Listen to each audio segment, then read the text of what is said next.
କୃଷକ ଏବଂ ତାଙ୍କ ପଡ଼ୋଶୀ। ସାମୁଏଲ ନାମକ ଜଣେ କୃଷକ ଏକ ଛୋଟ ଗାଁରେ ରହୁଥିଲେ।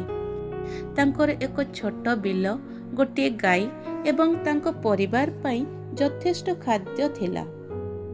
ସାମୁଏଲ ପ୍ରତିଦିନ କଠିନ ପରିଶ୍ରମ କରୁଥିଲେ ଏବଂ ତାଙ୍କ ପାଖରେ ଯାହା ଥିଲା ସେଥିପାଇଁ ସବୁବେଳେ ଈଶ୍ୱରଙ୍କୁ ଧନ୍ୟବାଦ ଦେଉଥିଲେ। ତାଙ୍କ ପଡ଼ୋଶୀ ଯାକୁବଙ୍କର ବଡ଼ ବଡ଼ ବିଲ, ଅଧିକ ପଶୁ ଏବଂ ବହୁତ ଟଙ୍କା ଥିଲା। କିନ୍ତୁ ଯାକୁବ କେବେ ବି ସନ୍ତୁଷ୍ଟ ନଥିଲେ। ସେ ସବୁବେଳେ ଅଧିକ ଚାହୁଁଥିଲେ। ସେ ନିଜର ସମ୍ପତ୍ତି ହରାଇବା ଭୟରେ ସବୁବେଳେ ଚିନ୍ତିତ ରହୁଥିଲେ ଏବଂ ପ୍ରାୟତଃ ନିଜକୁ ଅନ୍ୟମାନଙ୍କ ସହ ତୁଳନା କରୁଥିଲେ। ଗୋଟିଏ ବର୍ଷ ଏକ ବଡ଼ ବାତ୍ୟା ଆସିଲା। ଯାକୁବଙ୍କର ବଡ଼ ଗୁହାଳଟି ଭାଙ୍ଗିଗଲା ଏବଂ ତାଙ୍କର ଅଧିକାଂଶ ସମ୍ପତ୍ତି ନଷ୍ଟ ହୋଇଗଲା।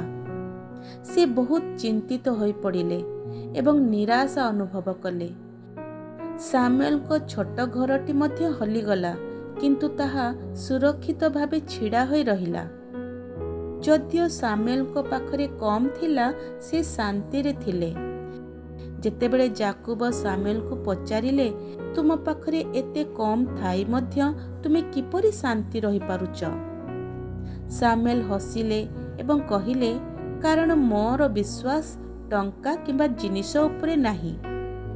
ଈଶ୍ୱର ପ୍ରତିଜ୍ଞା କରିଛନ୍ତି ଯେ ସେ ମୋତେ କେବେ ହେଲେ ଛାଡ଼ିବେ ନାହିଁ କିମ୍ବା ପରିତ୍ୟାଗ କରିବେ ନାହିଁ। ସେତିକି ହିଁ ଯଥେଷ୍ଟ।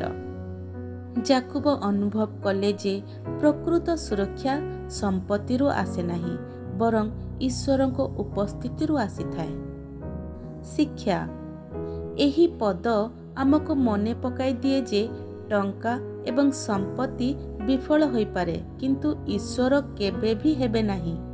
ଯଦି ସେ ଆମକୁ ଯାହା ଦିଅନ୍ତି ସେଥିରେ ଆମେ ସନ୍ତୁଷ୍ଟ ରହୁ, ତେବେ ଆମେ ସବୁବେଳେ ଶାନ୍ତି ପାଇବା। ଆଚାର ବ୍ୟବହାରରେ ଧନଲୋଭୀ ଶୂନ୍ୟ ହୁଅ।